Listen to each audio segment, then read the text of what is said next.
And you started performing very young at a professional level. And you also write that it was a little bit tough for you because even though you were very successful professionally, it was tough for you with your own peers. Tell me a little bit about that, about how the kids treated you when you started doing this professionally. Yeah, especially at that time, you know, it was not like a lot of like famous kids, and if you were involved in TV or this kind of life, you had like a tag on you, like, hey, that girl, whoa, no? So it was tough, no? A little bit of bullying at that time. But again, I learned from it. It made me stronger. I believe that everything that is tough in your life is just an opportunity for you to grow. It's just an opportunity for you to understand that there's a bigger plan, that there's a bigger game. And you just have to just let go and let God.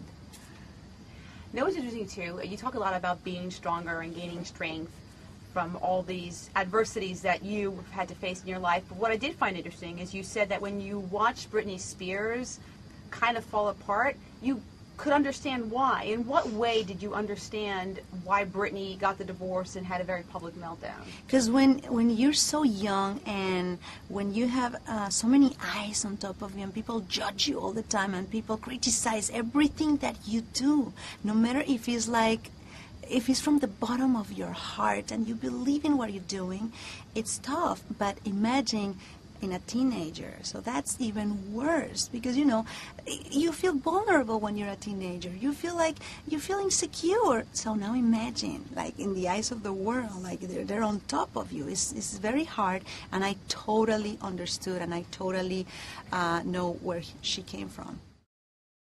You're so young. What made you, at this point in your life, want to put pen to paper and tell your story?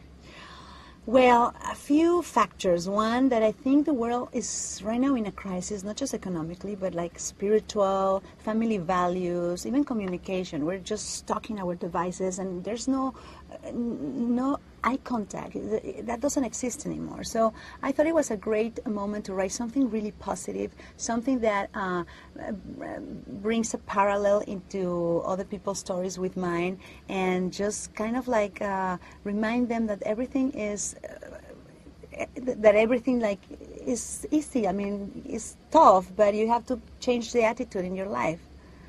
Because even though you've sold, I think, what, 25 million albums worldwide. You were a sensation, a telenovela sensation in Mexico. You did not have an easy life. Well, it was not an easy road. Who has an easy life? Nobody has an easy life. But the point in here is to share your story. You have to share your story for other people to learn, for other people to find solutions, for other people to don't feel that they're alone navigating through like dark moment and like terrible issues. I think you can overcome everything, every obstacle. All depends in the attitude, in the way that you see things. So you have to kind of like embrace yourself, be confident, and just turn the switch into such a positive attitude. Because that positive attitude started pretty young with you. You were 6 when your father passed away, correct? Which was a huge blow for you. And what was interesting, you said that you kind of stopped talking to the point where they thought you were autistic? Yes. Wow. It was a big shock for me. Imagine, like, my father died and I was 6 years old, and I thought that I killed him because he was in the hospital. I went to say goodnight, I kissed him, and he died. So I always thought that my kiss, my love, killed him. So then overcoming that was tough. But I always think that everything that is difficult in your life is designed to make you a warrior.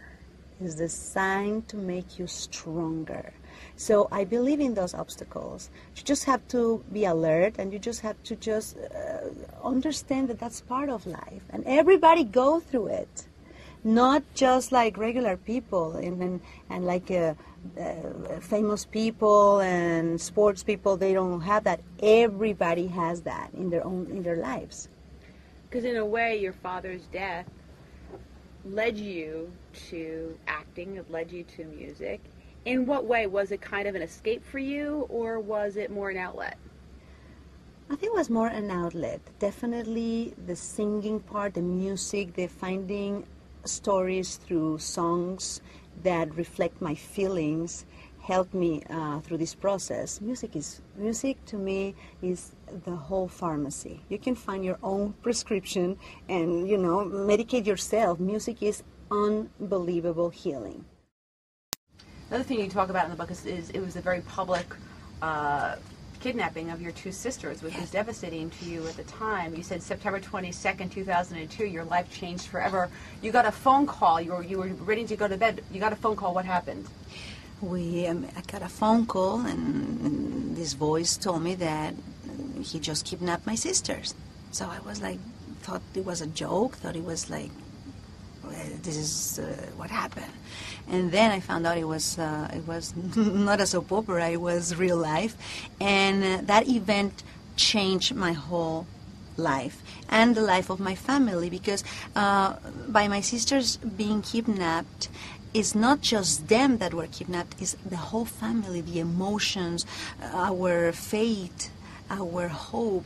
So right now that we look back and we can just, talk calmly about that, and, we work through this for so many years in our emotions. So it's okay to talk about it. I think I want with this book for people to find a parallel with their emotions. Maybe they can identify certain kind of pain, certain kind of like loneliness or solitude or something, and find a way out. What must have been difficult to deal with at the time is they kidnapped both your sisters. One sister was released after 16 days, and the other was held in captivity for 32 days. How did you deal with that at the time? It's tragic. It's something that, like an out-of-body experience. It's something that you don't understand time, you don't understand calendar. Nothing exists. It's just like, are they okay? Are they breathing? They're beating them up. What? What are they doing to them? Are they going to come back alive? So that's exactly what happens in your mind, in your heart. And whatever you see in Hollywood, that's a joke. When you live through that situation, that's a big deal.